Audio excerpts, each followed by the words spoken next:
that I've been dying to do for a long, long time. We've talked about it together. Friends have talked about it together. Vince and I have talked about it. We talk about it on Facebook. And what was it? Right after Christmas? I posted a rant, because everybody rants on the Facebook page. It's kind of the extension of the new bathroom wall, right? Except it's a little nicer than the bathroom wall. Sometimes. Because you can meet old friends and make new friends. And so I posted this whole thing about what's happened to our culture, what's happened, where are the role models, especially in the African American community, which Mark then said, well, Miss Hubert, why don't you put together something and we can do this? So I did. It just prompted me to just go for it because everybody responded. And I called upon some really dear friends who I really love the way they serve up attitude when they talk. One of them is my darling Lynn Lockerbie. It's not true. Very sweet. Lynn and she's a world-class singer, educator, and songwriter. Howard Smith is a physician's assistant educator and runs a community family night program in Connecticut. And Bruce Hawkins, I've known forever and ever since we danced together back in 1980-something. And so most of you I've met. And so I wanted to bring us together and start the discussion. And one of the discussion points for me is the Black community. Are we collapsing as a culture? Are we crashing? But I think as a human culture, we're crashing. But I am African American, and that's one of the things that kind of, hit me the hardest is as I look around and see young Black men with their pants hanging down, with their butts exposed. I am bothered. And Lynn told me that Bill Cosby did a rant this morning, another rant. We are a dying community, and I'd like to know what other people think of us from other races, because if I'm feeling the way I'm feeling, then I know other people are feeling the exact same way. Exactly. If I'm looking at a young man on the street and his butt's hanging out, and I'm laughing, then you all must be laughing too. So for me, it's an embarrassment. I am embarrassed at where we have come. So I would love to open up the floor, hear the discussions on what we can do, how you feel about it, where we're going. Are we devolving or are we evolving? Have we stopped? My son said something to me at 15 and it bothered me greatly. He said, Mom, what happened? Didn't we used to aspire to be something? Why are we going this way? What happened to the movement of the 60s? And I honest to God didn't know what to say to him. I honest to God didn't know what to say to him. So that's my opening of the door for you guys to tell me how you feel and what can we do as a culture to alleviate some of this. So I'm open. I'm ready to discuss. Let's discuss this culture crash. I actually agree with you, Janet, on that point, that I do believe that as a race, we've taken a step back. When you look at how other races raise their children to become governors and not be governed, I think of my own kids. I have two kids, a 17-year-old and a 12-year-old, and within the confines of our home, you can protect them and tell them everything you want, but when they go outside of those doors, what they're exposed to is what we're seeing on television.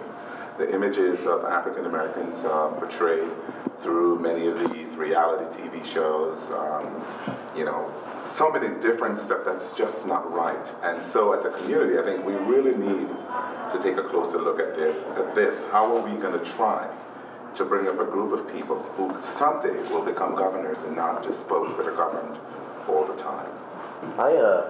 I kind of disagree with you guys, right? In that the black community is getting worse, and I'll explain why. I've kind of lived in the same community, the same neighborhood all my life. And I remember having to dodge bullets, literally having to dodge bullets in a nightly shootout and having to get down on the floor every night in the summertime. And that simply isn't happening anymore. There really is a lot less crime in East New York, and this is one of it's kind of like the example of like the projects and ghetto communities and yada yada yada. Yes, there are people still walking around with their pants around their butts and whatnot, but I have to say that I have actually seen it get better and better. Although I do think that black culture specifically does have a kind of post-traumatic stress going on from us, receiving our equality that our leaders have fought for in the 60s, right? Like, it's easy to kind of like strive, well, I wouldn't say easy, but it's kind of obvious what you should strive for when you don't have freedom. But when you do have it, what do you do with it then? It's kind of like when a prisoner gets released from jail, they kind of don't know what to do with themselves. And I think that's the issue that's going on with our herd mentality right now. Yeah, we kind of, like we've got this freedom now, we don't kind of know what to do with it. And of course, what do, right? Everybody else in the neighborhood is buying $200 pairs of sneakers and wearing their pants down to fit in and be comfortable with one another, so that's what's happened. I think what there needs to be more of, and this sounds kind of cliche, but you hit the nail on the head in your prime example of this, is that there needs to be good parenting. One thing that's not consistent with black communities than in other communities that I've seen is that when you have a kid, you make a silent contract with society that you're going to raise a prominent member of society and make them a fully functioning member of society. And I don't see that promise being made with a lot of black families in my neighborhood. Do you think it's because, I asked my son once I said, Eli, do you think it will ever change in your lifetime? And he said, I don't think so, Mommy, because of three things. We don't have a common language, a common history, a common religion. Jewish people have a common religion, they have a common history, they have a common right. And so it's very systematic that, we have no unity. And you coming from a whole other culture of another country in Jamaica, I long to have my son go and see an entire country that looks like him, Well, and plus when you have a kid whose most productive thing is having a baby at 15, you have babies raising babies. So consequently, you don't have an adult raising a child, you have a child raising a child. So there's no parameter to set up that really strong parental guidance or experience even, you know what I'm saying? And I think a lot of it depends on where you are geographically in the world too. Your experience might be Midwestern, mine is East Coast, somebody else's could be West Coast. The black community is different everywhere you go, Jamaica. It's a totally different thing. So I think you really have to look at where people come from, and because there is no unity, everybody has different rules and regulations. So when you go to different parts of the world, there are no parameters. And my question is, I was there during the Civil Rights Movement. Is the freedom that we're being offered really freedom? We've been given a piece of the pie, but we don't have a full pie. So to me, we've been thrown gold on the table, and people are snatching at the gold. But is that really the freedom that we want? So we can have a lasting kind of civilization. You see, Janet, you brought a good point up. Being from Jamaica, I was raised in a culture and in a country where you look at the television and the images that you see are reflective of people that look like yourself. Exactly. The Prime Minister and your President looks like you, your teachers, your doctors, your lawyers. So I never once questioned whether or not I had the ability to do anything that I wanted to do. And so we're in a land where there's a lot of freedom, but you're so right. Is it really the freedom that we want? And then when the images that we see for these young people that are coming up does not reflect the image that's really the true image. But we have a black president of the United States now. I was going to say that. What's the excuse? What are we doing? We have a black first lady. And there's a problem too with all of that, is that if President Obama acted the way Chris Christie, my governor of New Jersey, acted, he would be an angry black man. Yes, exactly. If he said, sit down, stupid, don't ask me stupid questions, the way Chris Christie is just a big bully, but you know what? He gets things done, but he has to be that way. But if President Obama did that, he'd be angry. If I have to tone everything I do when I walk into a store, I gotta make sure that I hold up my phone so that they know that it's going in my pocket. Because if you accuse me of stealing, which you're always afraid of, you're always on guard. I would love to hear the perspective of, other races of how you view the African American community. Please don't feel pressure. Don't feel pressure.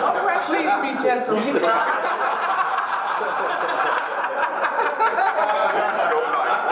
So I was really kind of frustrated when I saw the whole Blacks in America.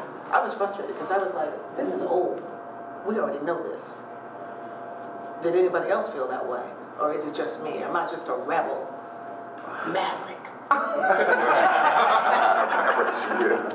So please go ahead and I mean, tell me, Mark. You know, this was your idea, so. I think progress has been made, but there's more progress that needs to be made. And I think like back in the 60s, there was an agenda set, or at least there was a goal to strive to. And so now those benchmarks and those goals have been somewhat met, but then I think a new set of goals need to be expressed. And so there is no leadership per se, or there are no common goals to reach towards. Here's my question to you. When you're in a car and you see a young black man come up to the car, do you lock the door? Sometimes, depending on where I am in the situation or how maybe that person looks or acts, there might be a little bit of natural knee-jerk hesitation, unfortunately.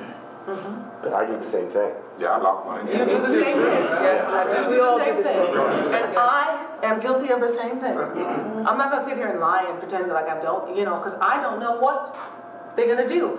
Kiki, you are. She's not saying it. Do you feel the pressure of the media, you know, to conform, to look like, act like, be like, even though daddy's here, just pretend he's not.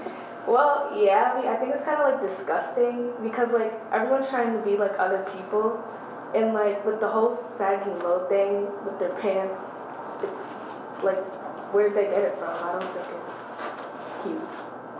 It's prison culture. Prison. It's prison culture. And the media has, I think through hip-hop music somehow, and through drug culture has, because everybody goes to prison, that's what you emulate. You know what I'm saying? That's on the street.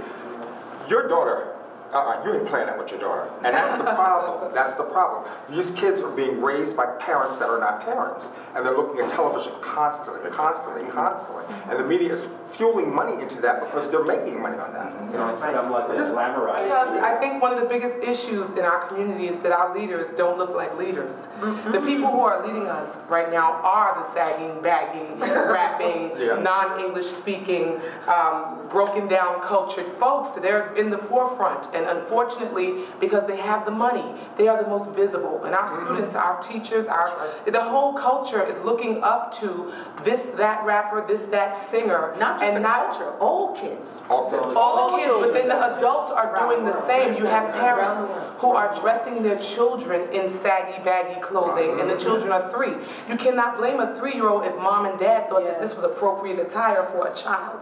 So when you bring them up in this culture, when you bring them up thinking that this is appropriate, the child is an extension of the home. I could never come home with my pants sagging and bagging. I could never come home with my dress up to my navel. The things that these young ladies are wearing to school on a very regular basis is just atrocious. It's unreal. There's no book bag though, but they have on a dress that's too high or some heels that are too high, and they're going to 10th grade for the 2nd time. It's a scary thing to watch, but at the same time, you don't have parents who are saying, wait a minute, don't bring this in my home. I'm not tolerating this. This is not what's going to go on here, and you represent a family. You don't just represent yourself. There's a family name you take with you. Every time you walk out the front door, whatever our last name is, that's what you represent. So you can't go out there looking bad, sounding bad, talking like you're crazy, cutting class, failing classes. I mean, the things that are going on now and the things that we laud and praise and commend are all the things that our predecessors were against. These are all the things that when we had some pride, we would hide our faces about. And now everything is glorified. So what, you got 3 baby daddies? And it's okay. Since when?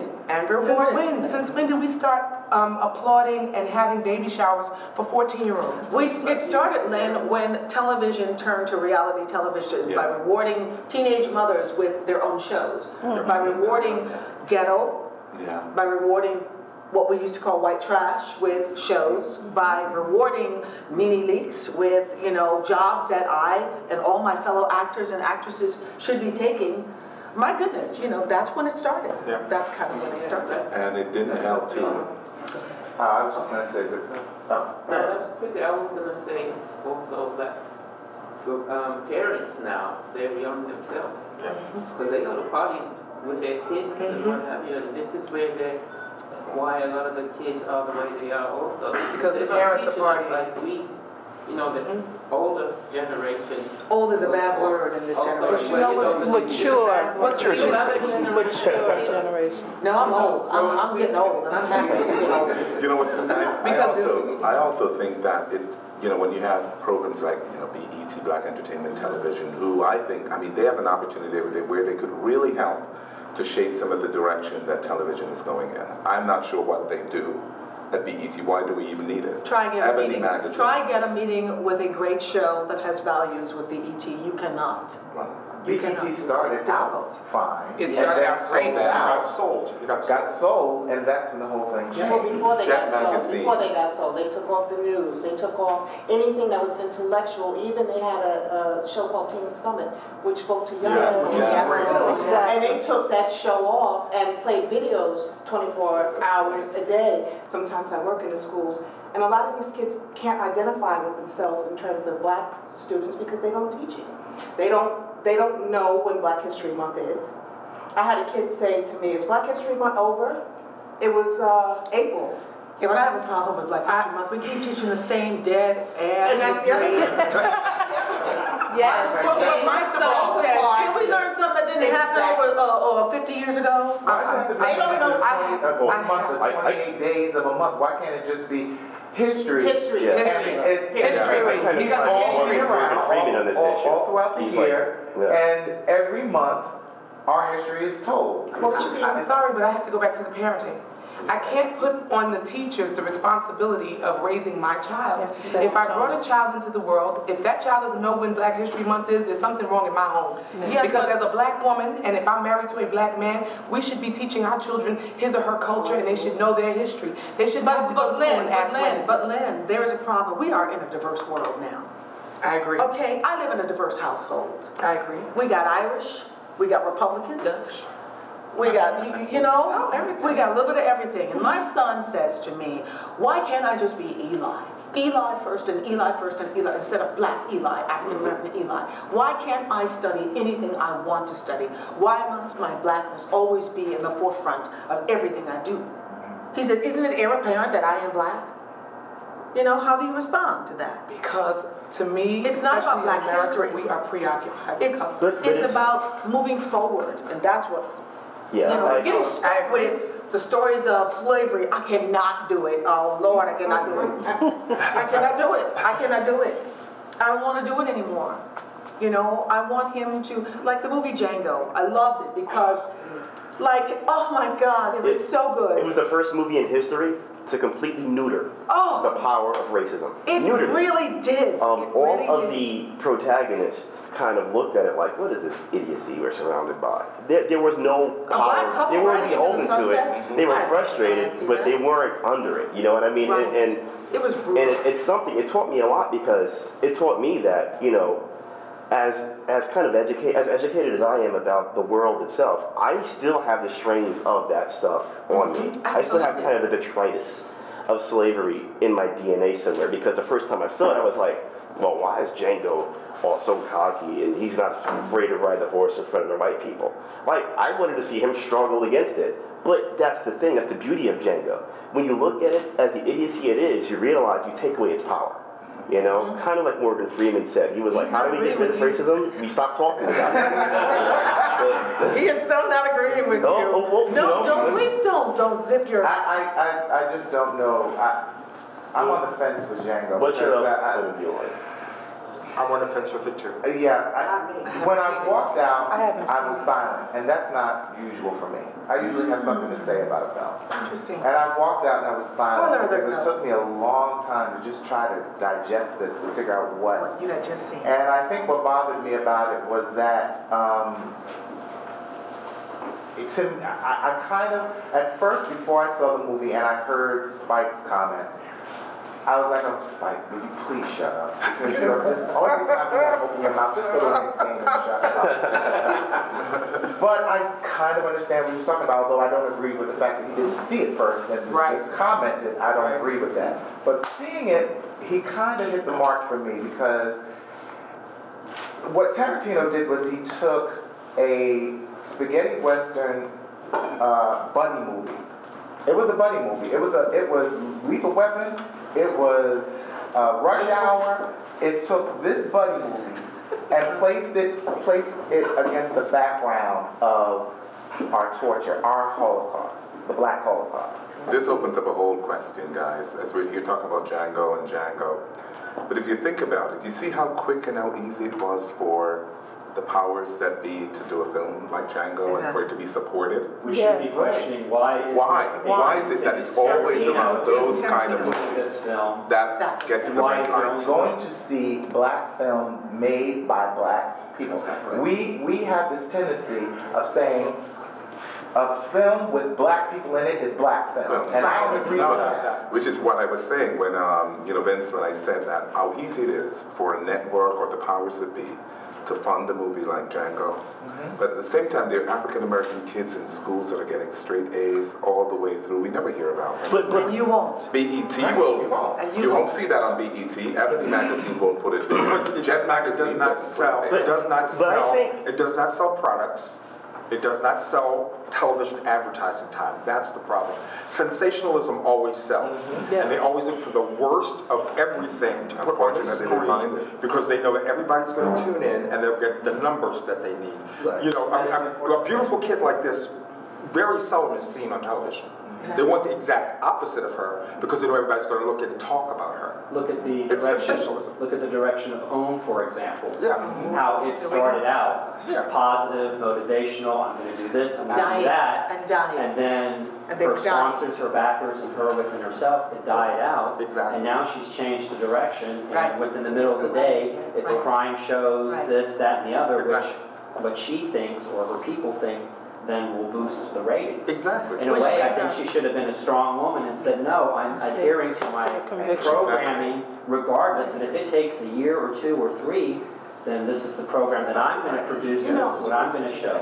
I heard Rush Limbaugh.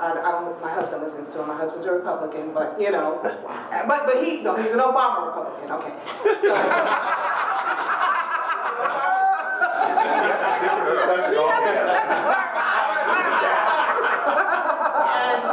And because of him, I started listening to shows that I would not normally listen to. And on this particular day, Rush Limbaugh was talking about, I can't believe that they canceled, what was it, My Baby's Fathers? My Baby's Mama. My Baby's Mama. Shorty Low. On Oxygen. I can't believe that. Why can't Shorty Low have a program about My Baby's Mama? And I'm sitting there saying, well, why is Rush defending this?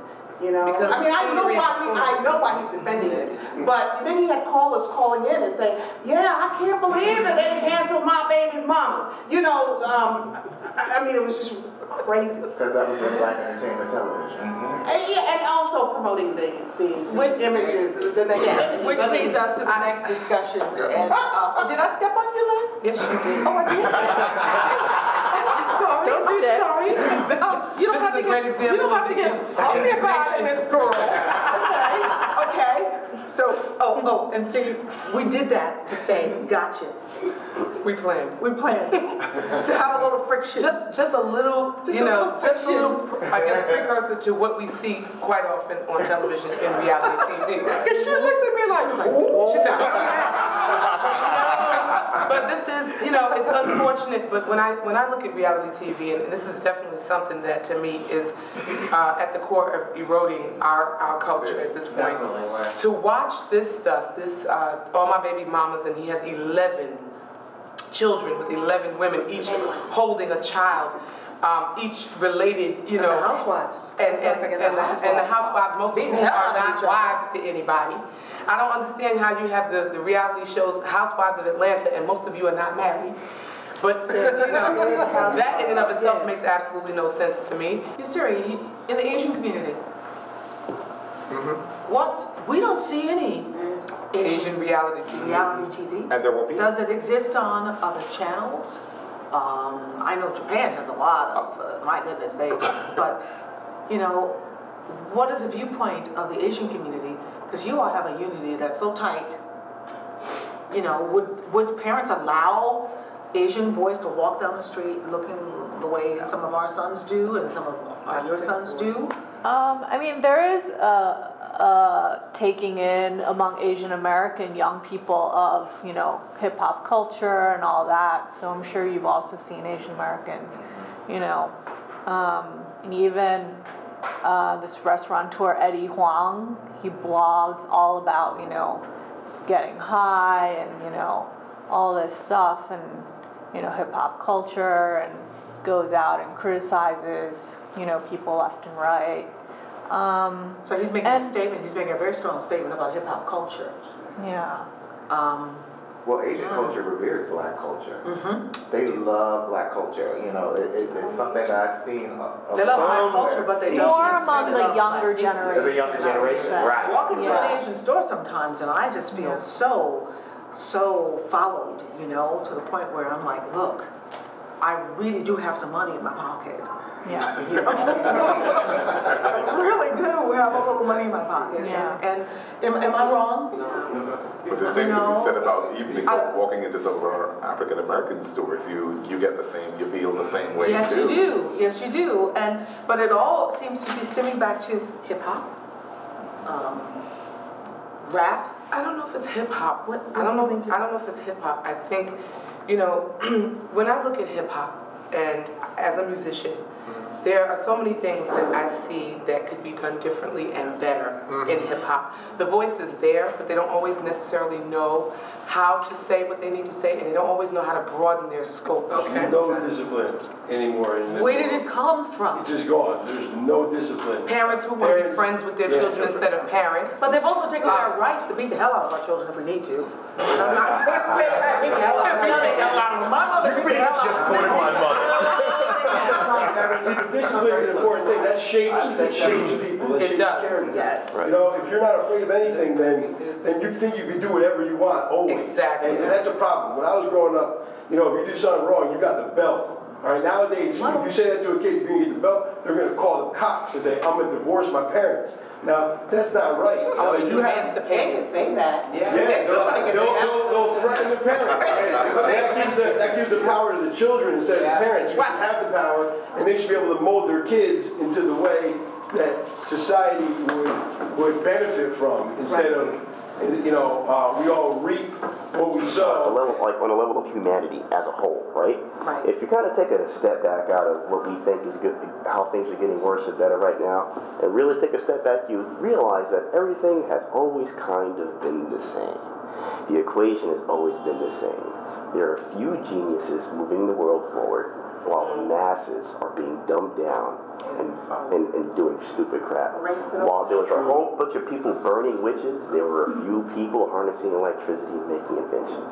While the Crusades were murdering other religions and spreading Christianity, there were a few people studying philosophy. And my battle is a human one. It's how do we change that equation? How do we as artists, how do we inspire people to and get them to like realize that there's something bigger than their immediate needs and wants, that we're all kind of connected? I think that's something that we should kind of start focusing on, because I think we should start focusing. I think it begins with society. Just I mean, we talk about the television and movies and all that other stuff, but I think, this is my own personal opinion, we as a nation are walking around on eggshells.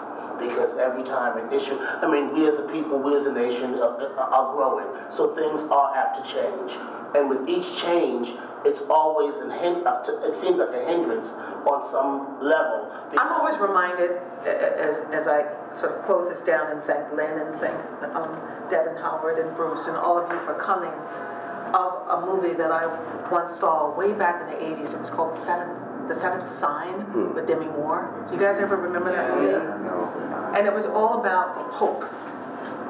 It was all about the fact that she was having the last child, and she had to become that child that was born. She had to lose her life in order to save the world and to give birth to this child, who was the last ounce of hope, because there's something biblical that says once you've corrupted the minds of the children, then the gulf is empty. And that's kind of where we are today, in my mind, is that we have corrupted the minds of our children. Yeah. And the first place we have to start is our children. We've got to get our children back on track somehow.